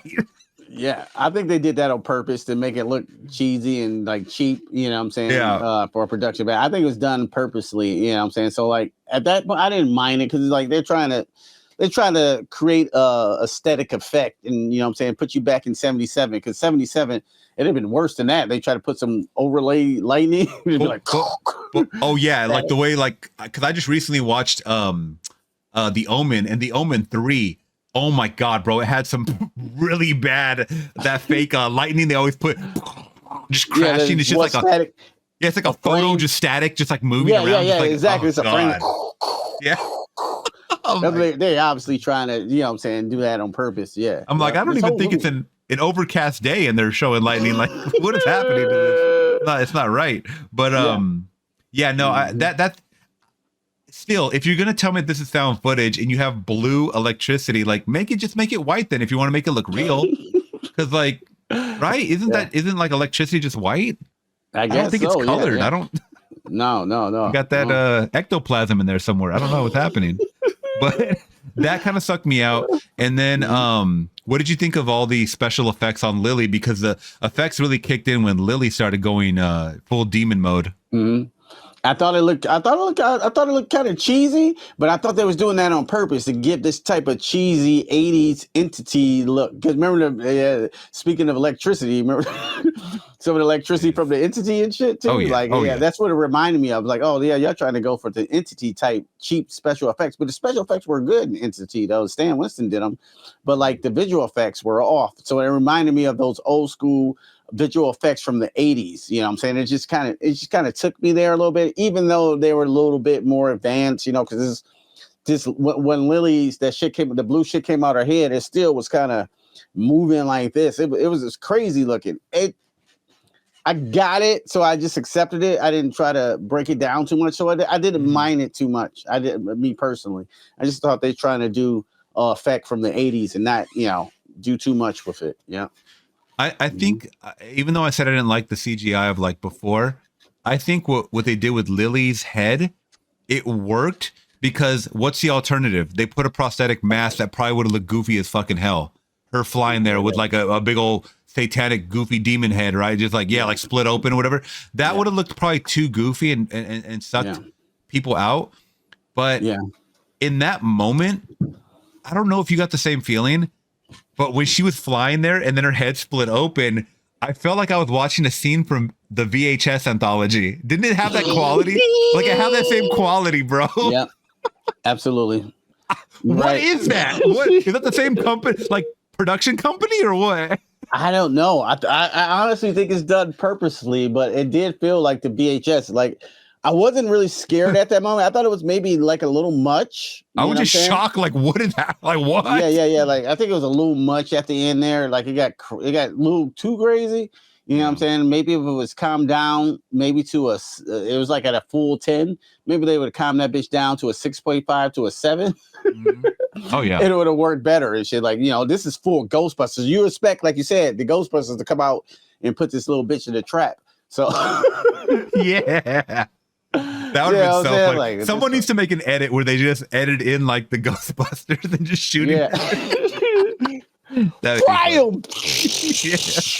With the lasers, it'd work. Yeah, they bring you right back in. It'll be all right back. You'll be brought in. Because it was such a serious tone throughout the whole movie. Like, you're having fun. Oh, yeah. It's a satirical thing, but it is like serious. Like the little, what scared me the most in this movie was the motherfucking dude in a skeleton costume, you know what I'm saying? And the audience and shit. That motherfucker and shit. I'm looking like, y'all see this motherfucker? He don't look like the rest of the audience. Why you got a full skeleton costume on with a mask and shit? It's fucking creeping me out, bro. But also, they were like kind of talking to him, like when he was like, he said something about like, oh, you got your outfit at the same place as something so and so, right? Yeah. And then he just stares at him, whatever. But then when they show everybody clapping, did you notice he was clapping like like this? Yeah. Yep. Just very slow. Very slow. I don't think he was an audience member. I think that was the devil. I think that was the devil watching the show. Oh, interesting. I never thought about that. Well, we saw him at the end. He is part of the whole ritual ceremony at the end because they do show him walk in with the owl. Remember that? Yep. Did you see him? And he's sitting next to the guy in the that was from the cult, right next to him. You know what I'm saying? With the beard and shit. If you go back, the audience member. Yeah. When he was in the audience member, he was the dude sitting next to him is like from the cult and shit. Oh, I must have forgot about that. Yeah. He was in the other cult. I can pull it up. You probably find it, and I'll send it to you. You put it up on the show. Oh yeah, I'll look up the clip and I'll put it up. But yeah. There's you mind if I change my battery real quick? Yeah, go for it. Sorry, it ran out. I thought that was a good segue to switch. I'm trying to get my thing in. I just haven't ordered it because I'm a piece of shit. Oh, the dummy battery? Yeah, I need a dummy battery. Okay. It's not even that expensive. I think it's like $15. Of course, I don't know to put the battery in now when it's time to shoot. All right, here we go.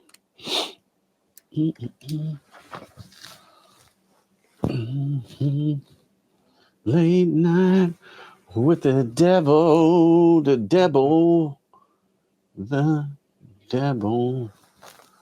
All righty. But yeah, I think that dude was the devil though, like low key watching because he looked at him like that. He was like the weirdest motherfucker in the audience and shit. He was there the whole time, you know. That's why I was saying that this is going to be one of those where you need to rewatch it to catch all these little Easter eggs, and that's why I love the low budget movies that do this, because when big budget studios do it, you have a lot of shit going on at once. You're just kind of like, your eyes are just focused like so everywhere. Like Marvel movies. Oh, did you catch that Easter egg? There's like a billion things going on. Like when you have brain explodes. Yeah. When you have a smaller, filmed set like this or a smaller budget, you can invest more time in looking around. Even if you don't catch it the first time, you'll enjoy it the second time because you're like, oh, it was right there in plain sight or whatever. You know what I mean? The foreshadowing was there. And then you kind of understand it a little more. And that's what I think I got with this movie the most than I have with any other recent movies that we watched. it made me really want to rewatch it again, you know, or own it on Blu-ray or whatever, whenever it comes out on whatever. Yeah, it's a meal. This movie is a meal. You know what I'm saying? It's like a 4-course meal that you ate some. You know what I'm saying? Damn, that was good. But like, yo, I'm full tonight. But you got to go reheat those leftovers tomorrow. Like, damn, I didn't know you put, you know what I'm saying, sherry wine, and you know what I'm saying, in the vegetables here. I didn't even taste it. What's this? This is mashed potatoes. Is that Parmesan? I didn't taste this last night. You know, that's what type of movie this is. That's why I appreciate it for it too. It's like, oh man, because people were pointing shit out to me that I didn't even know. And then we probably go get into it, you know, about the ending and like maybe some stuff we didn't understand. I'm not saying I know all the answers, but I'll give you some of my theories. Okay, definitely. We can definitely jump into the ending because I have whatever you want to jump into. No clue. No, that's what I want to jump into next. Is this ending? Which I will say, I was fine with the ending that we got, which I know a lot of people weren't. A lot of people kind of shared the same idea that I did initially, but now that I let it marinate a little bit, I'm fine with the original ending. My original thoughts on it was when Lily took over and the cameras go, you know, interruption, you know, or technical difficulties, it should have ended right there. Because that's your Blair Witch ending. That's your fucking Blair Witch ending, right? But that's too common. Let's go to what happens afterwards with Jack. And that's what we got. And that's what a lot of people either didn't like or didn't understand. And I'll be honest, I didn't understand it 100%. Because we have that whole scene where he gets to see his wife. I'm sorry. First, we get to see the ritual with the owl, and he drinks from the sacred cup, which was, I don't know what to assume, blood of something, you know, some kind of liquid. And he's surrounded by a bunch of these people that you, like we were talking about, were in plain sight the whole time. They were in the audience. They were all around him. Even the people that were working at the TV station. Remember, they're like, "Welcome to the family, Jack," and they're like shaking his hand and stuff like that. He's basically signing his soul away, or he already did sign his soul away. Yeah, and then we cut to his wife, which is like, well, what's happening here? She's already dead. Why are they showing her again? And then she says, basically, end my suffering, end my pain. He stabs her with that dagger, and then we cut to him killing Lily. So what do you think of that? What are we to think of that? All right, cool. So this is my thing here. All right. This might break down the whole movie a little bit, but this is just my theory a little bit from some people I was talking to and things like that. I think Jack did love his wife, but you know what I'm saying, when he made that deal with the devil in the groves or whatever, it was going to be, the devil was like, it might be a sacrifice. And that happened to be his wife. I don't think he put her up for sale. Like, oh yeah, well, take my wife for the sacrifice. I think, the devil said, it didn't tell you what it was. And it was his wife. You know what I'm saying? She never smoked. She never did nothing. She just died like, almost immediately. That was the sacrifice that the devil did. But he said, you still, and then when Lily even told him, like, yeah, you're going to be the most famous person, you're going to beat Carson. You're going to be the most famous person ever. You know what I'm saying? She did say that. Yeah. Yeah. You're going to be you're going to be the most famous person of all time talk shows too. Right. Cool. So like, remember the hypnotism too. So like, we're looking at that. And then the audience is looking at that. They're hypnotized. I think Jack is hypnotized too, as well. He's seeing visions of his wife along with the devil's, personification or whatever that he's showing, like the projections of like his wife and things like that. And when he makes that sacrifice, he loved his wife so much he didn't want her to suffer anymore. But when he stabbed her and all that crazy shit's going on stage, I think he kind of did that. But like, we're viewing it from the audience perspective of all this devil shit that's going on. That's kind of really happening, you know what I'm saying, low key. But like, I think Jack is doing a lot of it. So like, when he stabs the girl live on TV, now he's the most famous person of all time. You know what I'm saying? Prophecy fulfilled. Make a deal with the devil and fuck around and find out. That's what it is. How you gonna trust the devil and shit? Like, he gave you what you wanted. It might have not played out exactly how you wanted it to, you know what I'm saying? So that's what I think happened in that movie and shit. Yeah, he sold his soul to the devil. The sacrifice was his wife. He had to do the talk show for this prophecy to be fulfilled. And then they brought Lily out, you know what I'm saying, as the pawn. and then they hypnotized him. And then when he stabbed the girl on live TV and all type of other crazy shit. Somebody else died on the show. And what I'm saying? That's it. Now he's super famous, but he's going to jail forever. Yeah, because I forgot to mention too, they kind of pan out and they show him on the stage with all the dead bodies, and you hear the police sirens coming. Yeah, he's gonna sell your soul to the devil. It's a trick. Like my grandma used to say, the devil will put you in a trick bag. So yeah, he definitely put him in a trick bag. Yeah. But going back to the hypnotism scene, which we didn't talk about, what if none of this even happened because they were all hypnotized? What if none of this happened after the hypnotism scene that Carmichael Haig did? Oh, good because point. But he made him see the worms, right, that weren't there. Mm-hmm. Everybody, for the most part, was hypnotized, because do you remember that he said who in the audience did get hypnotized? And some people did raise their hand, but it was like 90%, 80%, 90% were hypnotized. Mm-hmm. How do we know that they weren't still in this hypnotic state when Lily was doing her thing? You know what I'm saying? At that point, they did see the levitation, the face transformation. That was real. Mm-hmm. But how do we know that it went on from there, as far as her levitating, head spinning around, the doctor gets her throat slit, the man lights on fire? How do we know that part is real and not under hypnosis of the audience or the viewer? Very good point. I don't know. We just don't know. That's what I'm saying. Like, when did it stop, and when did it, when did it stop? When did it end? You know what I'm saying? We think it end with the stab, but like we might have been hypnotized in both. Like I don't know. I have to watch the movie again to really break that down, because I don't know. But and if it did, I don't know. If it did all really happen that way, which I think it did. I think the way it happened was Lily killing everybody. I think it really happened like that. And then Jack ended up stabbing Lily. Because of it.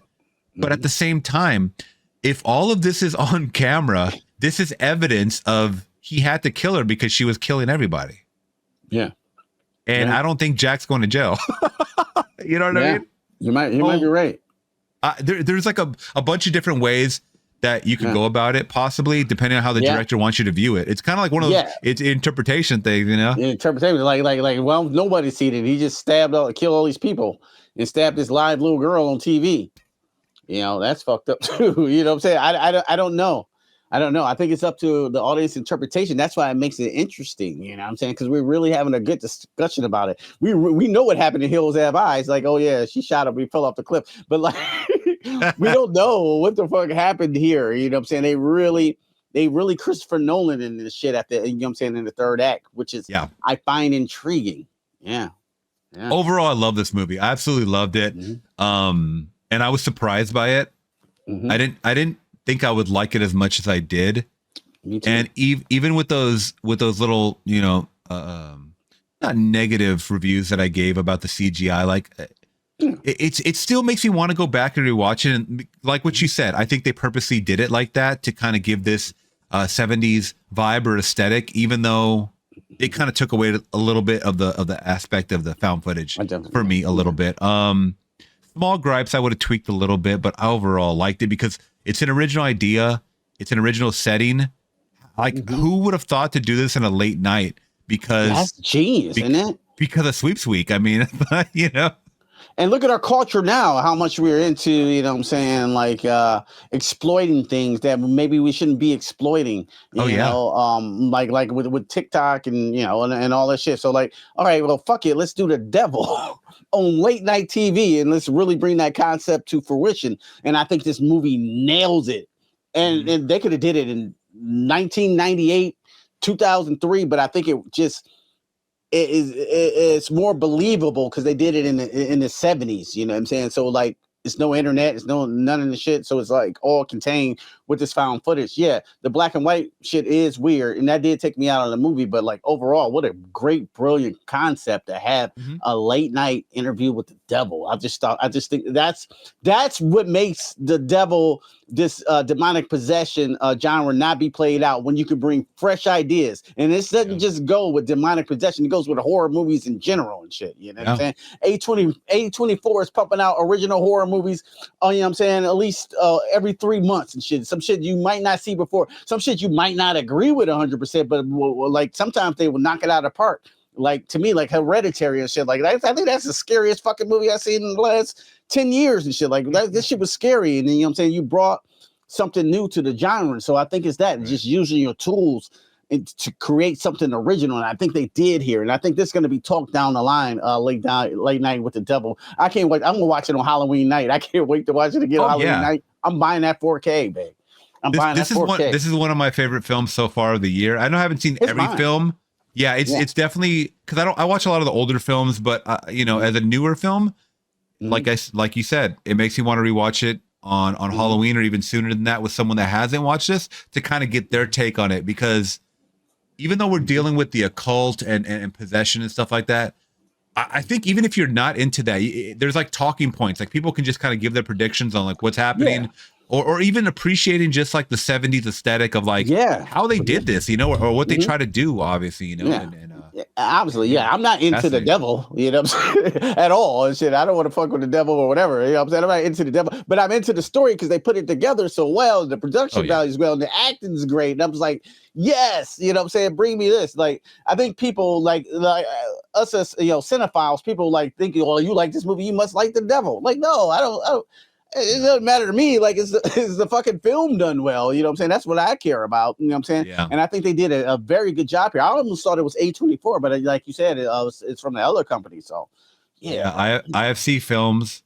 And IFC Films does actually a lot of, if you haven't seen a lot of their other stuff, that most of it's like, it's almost like a Blumhouse, like a hit or miss sometimes, but you find a lot of like independent stuff. And dude, Australia doesn't miss, especially when it comes to horror. Australian horror that I've seen for the most part is pretty good. And this is considered an Australian horror. I mean, a lot of the actors are Australian. It's filmed in Australia. I mean, they for some reason they're nailing. I mean, I don't know if I should look that up actually. If the shout out to Australia then. Yeah. Oh yeah. Like I said, this is my favorite movie of the year. This period. So far that I've seen in 2024, this is my favorite movie. Not just favorite horror movie, favorite movie. I've seen Dune 2. Oh, that's good. But but this is my favorite movie so far of 2024. It set the bar. It was just.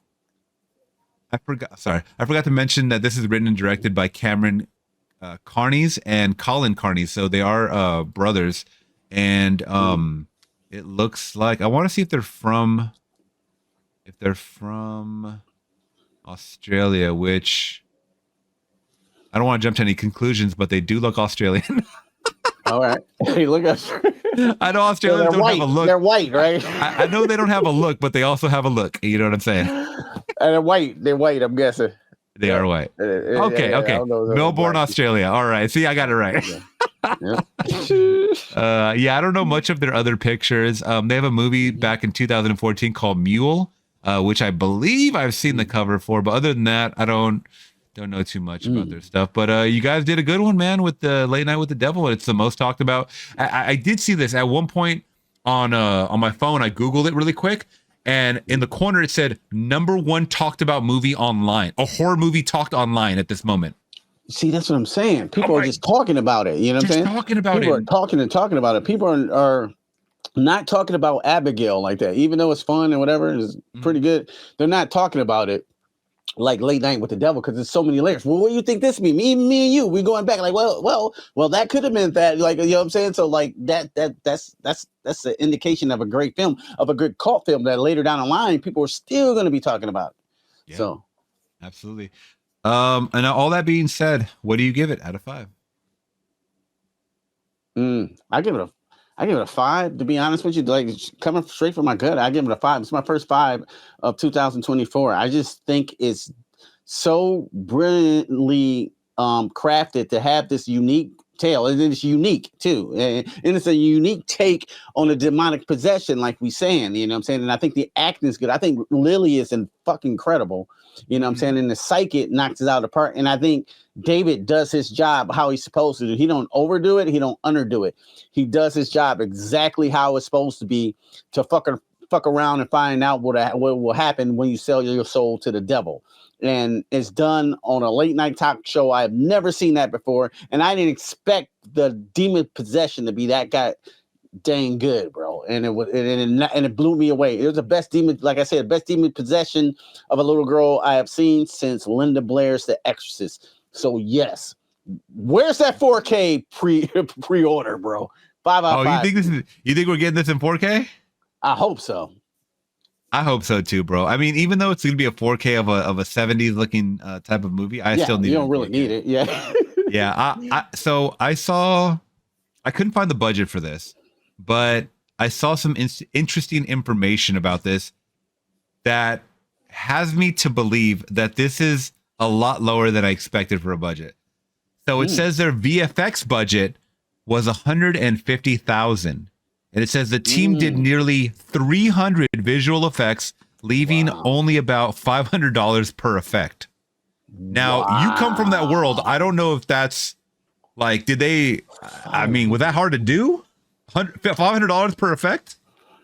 Shit, bro. That seems like very low. That is very, very, very, very, very low. So they had to know somebody that was their friend or something like that. You know what I'm saying?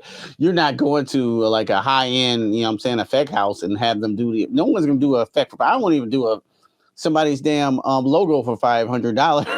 You know what I'm saying? I probably would though. Yeah, right now I'm unemployed, so like you would hook me up, you know, I'll do your logo for $500. But like I'm just saying, you know what I'm saying? Like that's very, very cheap for film quality for sure, and commercial work. Yeah, that's super low. That's So one of the film's producers says, "I come from low budget filmmaking. You just make it happen. It's just how it works. We would discover things along the way, even though we weren't trying to plan it.